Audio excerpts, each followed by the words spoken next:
Hey, Wesley, did you ever see the movie The Untouchables? Yeah, I did see that. Yeah. Well, today, that phrase, or that word, untouchables, that's what we're talking about. Jesus touches an untouchable. So this is Wesley, and I'm Jeff, and you're watching The Bible Guys.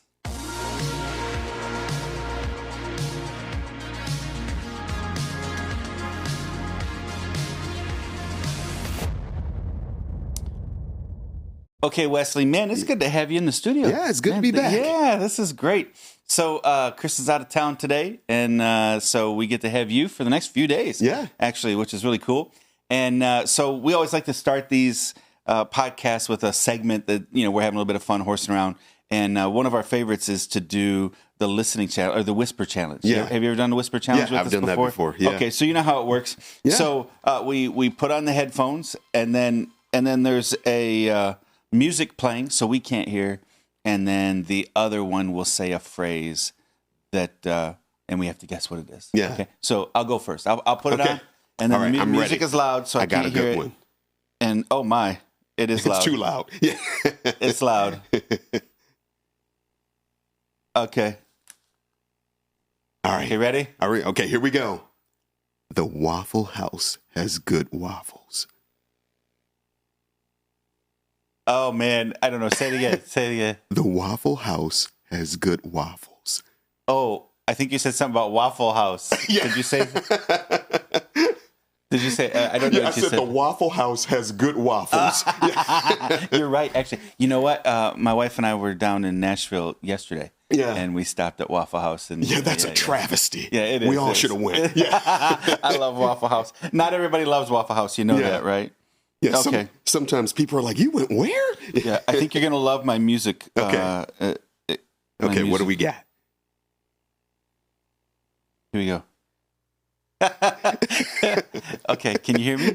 Can you hear me? Okay, I'm okay, ready. okay. To be or not to be, that is the question.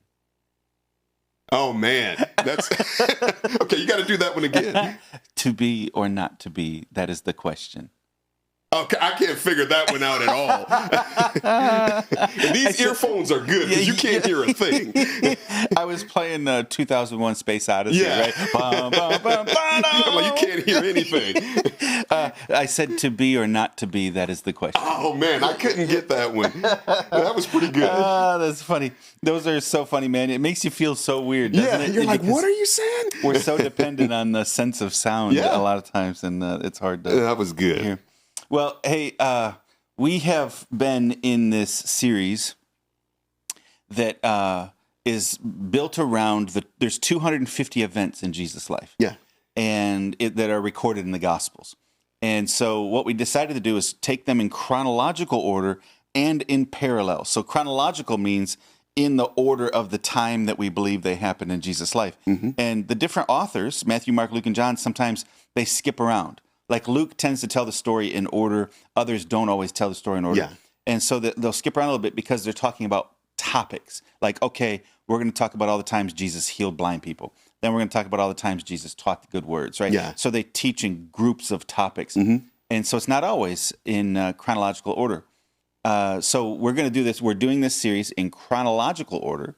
And then we're also doing it in parallel, meaning sometimes two of the three gospel writers or four gospel writers will say the same thing. Sometimes it's three, sometimes it's four. So today we're going to look at one event that happens or is mentioned three different times in the Gospels. So, And what's kind of cool about that, sometimes you'll get a snippet that maybe is in John that's not in Matthew. So that's kind of cool. Yeah, You'll get a little more information. They give different details or whatever. Yep. So it's a lot of fun to look at it that way. And so what we thought we'd do is pick right up in Matthew chapter 8.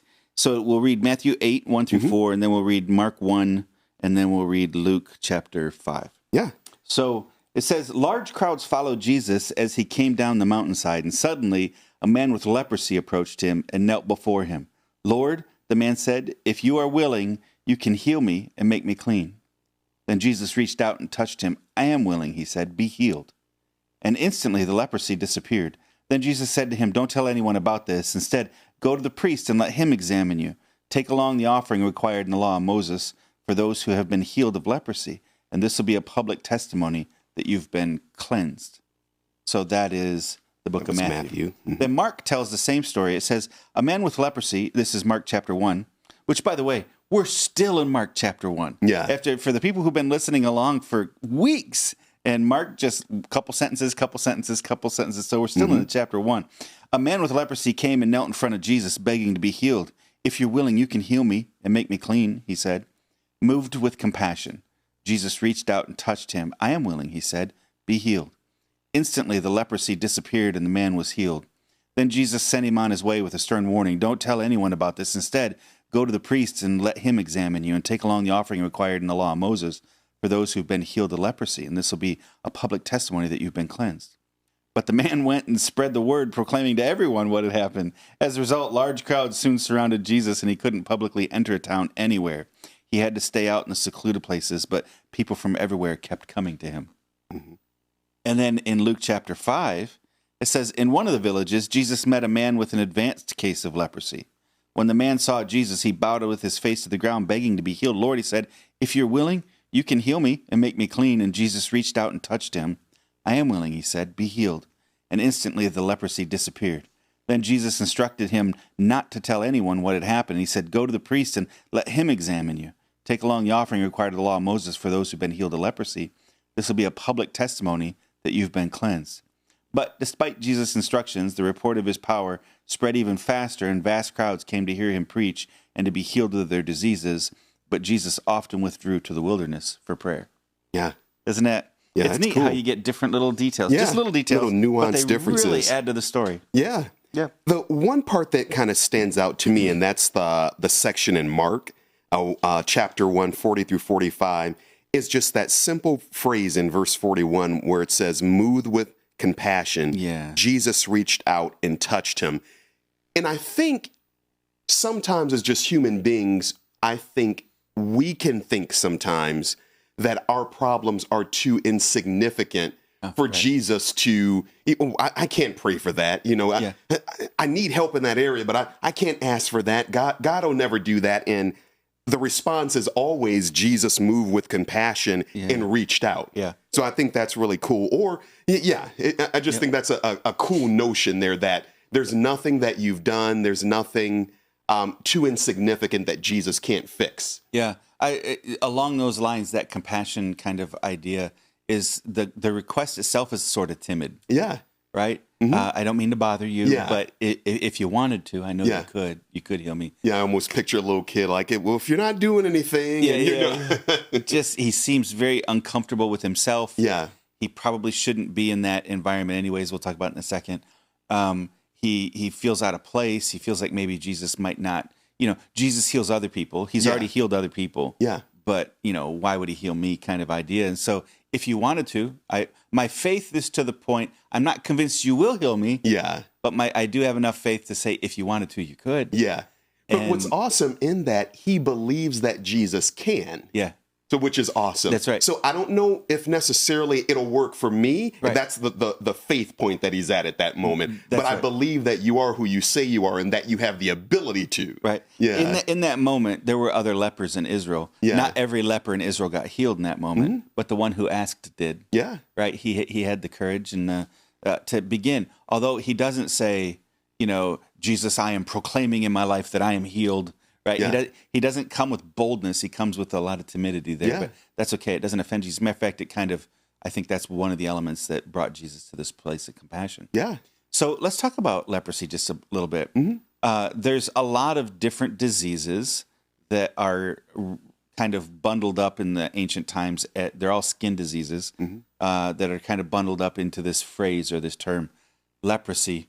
And some of them were very contagious. Others, not so much, but some were very contagious. They would usually involve the body beginning to necrotize and flesh would die. Eventually, they would wind up losing. A lot of times, they would lose digits. Their fingers, their toes. Sometimes they'd lose legs and hands and arms. They'd lose facial features, noses and ears and things. And the Bible talks about leprosy being one of these highly contagious diseases. And so if you had leprosy and a priest declared that you were unclean, you weren't allowed to be in the village. You weren't allowed to be around people. You weren't allowed to participate in the ceremonial religious duties and things that were going on, and you weren't allowed to participate in the social segments. So if you had leprosy, you'd get kicked out of your family. You'd go with all the other people who lived with leprosy. Which is terrible. Not only do I have this incurable disease at that time, now I'm basically shunned. I'm ejected from society. So it's kind of like a double whammy. Right. As a matter of fact, I read one time that families sometimes would host funerals for the person they're sending out. Yeah. Because they wouldn't know when you died. Yeah. Right. So you were alone. You were in a leper colony. And then because being clean, right, not being ceremonially unclean, but being clean was so important in the Jewish society that they would, on purpose, they would force people with leprosy or that were unclean to walk on the other side of the street. Yeah. And lepers would have to call out that I'm unclean, unclean. And people even then would treat them like dogs. They'd throw rocks at them to keep them away from them. So this idea that Jesus, the man comes up very timid, probably is not supposed to be here. Yeah. Somehow he gets in front of Jesus, probably not supposed to be there, and then timidly says, if you wanted to, you could heal. Like you probably don't want to. Yeah. Why would you heal a person like me? And then who was it that says, Luke said an advanced case of leprosy. Yeah. Now, I think it's really interesting that Luke makes that declaration. Luke was a doctor. He was a medical doctor. Yeah. Right. And he tends to speak with a lot of precision, especially when it comes to the diseases. So he says this guy had an advanced case of leprosy. So at this point now, maybe he doesn't have a nose. Maybe he doesn't have ears. Maybe he's missing portions of his cheeks or, just has stubs for his fingers. It's an advanced case. So he's lived with it for a long time. Yeah. A lot of rejection. And to come to Jesus and go, if you wanted to, you could heal me. Yeah. And Jesus looks at this guy and has compassion, which is beautiful. But not only does he have compassion, he does the absolute unthinkable. All three of these passages say he reached out and touched this guy. Yeah. Which in advanced case means he hasn't been with normal citizens, healthy people, in years, maybe. Yeah. Which means he hasn't been hugged or touched. He hasn't had his little kid, his little daughter, his little son come up and hug him and kiss him. He hasn't had anybody compassionately or affectionately touch him in years. And then the first thing Jesus does, he doesn't just heal him. He meets him on an emotional level that is if you're not careful, you'll blow through it. But he reached out and just touched this guy and said, I do want to heal. He was just being human in that moment. Oh, man. Yeah. So it wasn't just the physical that needed to be healed. Yeah. And so Jesus healed both. And then obviously there's the spiritual. So I love that. I love that part of it. Yeah, I just love that interaction. And when I think about it, Jesus reached out and touched him, like you were just talking about. The way that I think about that in my mind is we all the listeners, everyone may have that area in their life that they feel is untouchable. Yeah. Like God can't, I've been on drugs so long, God could never help me in that area. I've been an alcoholic for so long, God could never do that. My marriage is on the rocks. God, there's no way that God can redeem this and fix this. And the Bible says he moved with compassion and reached out and touched that area. Yep. So I think that's really cool that the area that we think is unfixable, Jesus can still reach out and touch in that area. Right. Yeah. Which is just fantastic. It's beautiful. We could just end right there if we wanted to. There's a lot of other things that happen here. So Jesus tells him, now don't go tell anybody. Yeah. Now, why do you think that? And we see that in all three. It would, the average reader, just reading the Bible, you would think that Jesus should say, go out and tell everybody that I'm the Son of God and that, I'm here to, deliver and heal. But instead, Jesus says the exact opposite. Don't tell anyone. Yeah. So there might be. The Bible doesn't say, so this is just speculation we're here. just guessing. It might be reverse psychology. Yeah. Don't go tell anybody. And of course he's going to go tell everybody. Yep. So most people say that. I'm not sure I think that's what it is. Mm-hmm. Jesus' mission was not to go heal everybody. Mm-hmm. It's beautiful that he did. Yeah. But he didn't come down from heaven so he could heal people.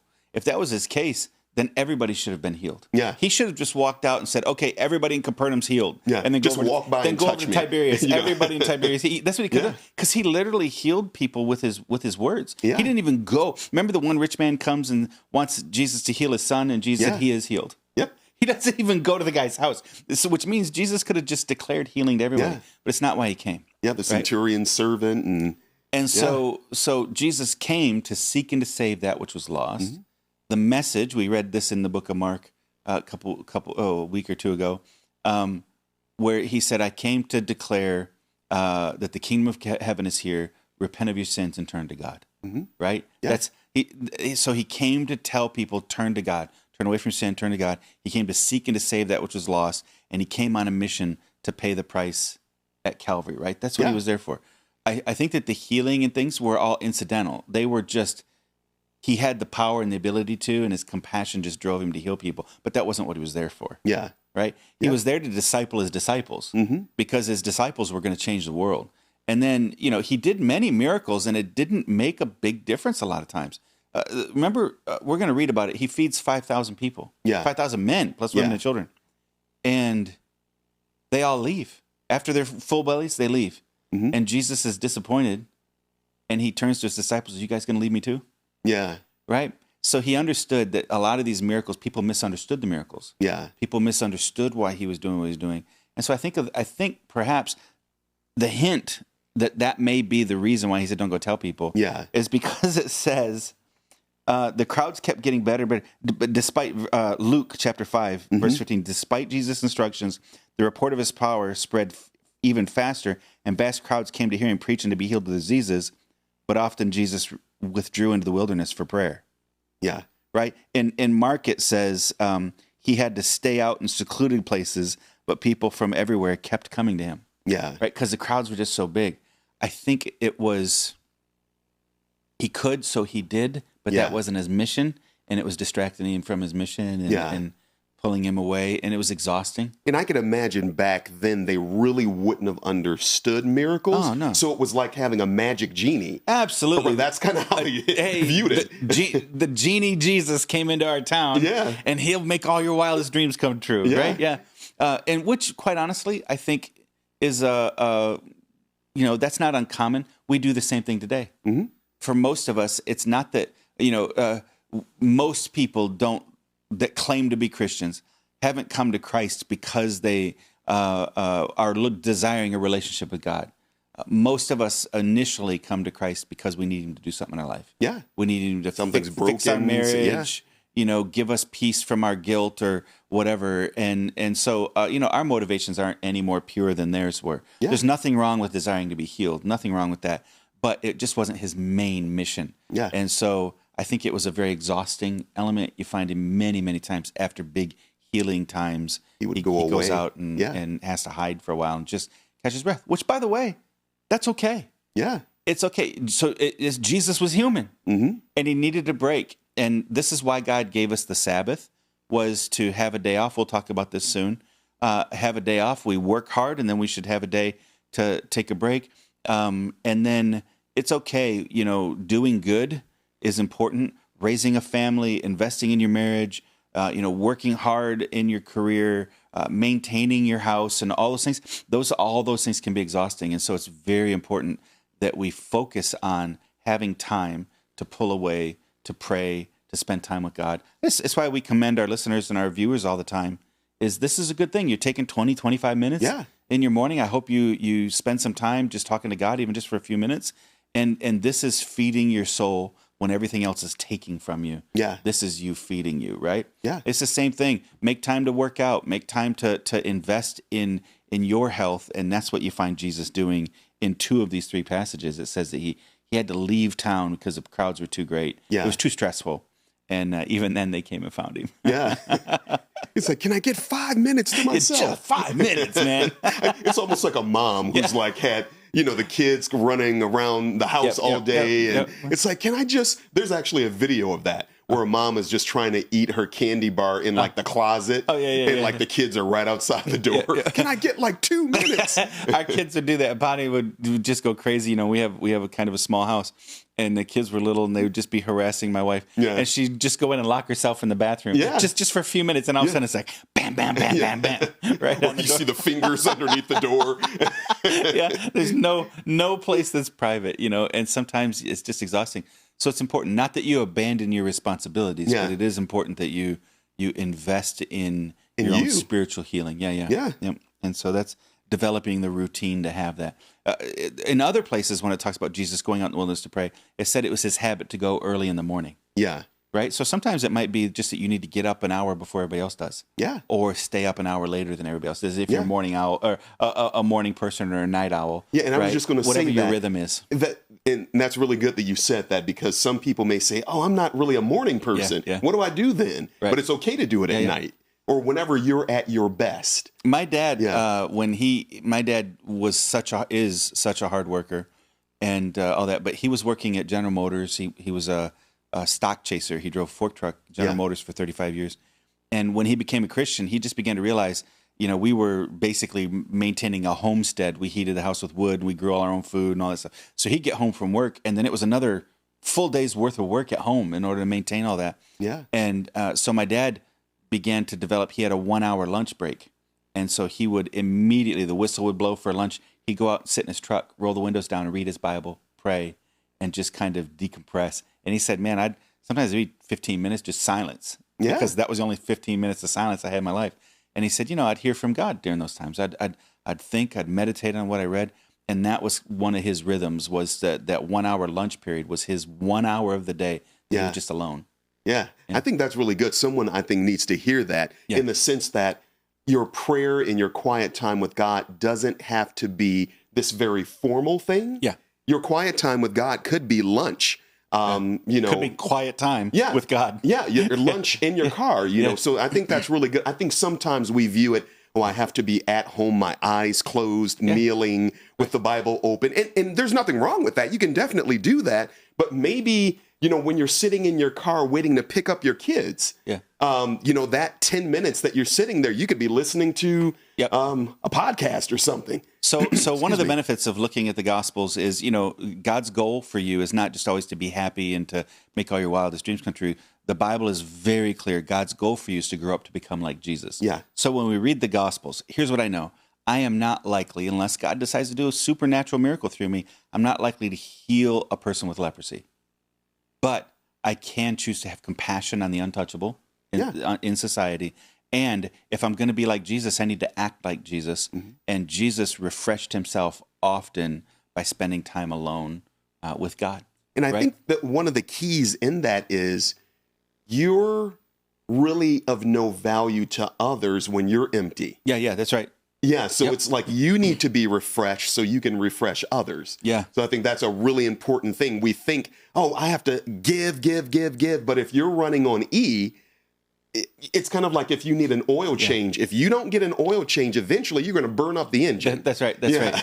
Yeah. And so that's the purpose behind it. So if you're going to be like Jesus, make sure that you are investing in your spiritual life and in your physical life so that you can be healthy. Yeah. And if you're healthy, you can help other people. Yeah. So, yeah. That's great. Well, I think that's a great place to end. Yeah, I think so. So thank you for joining us, and I hope you're with us again tomorrow with the Bible Guys.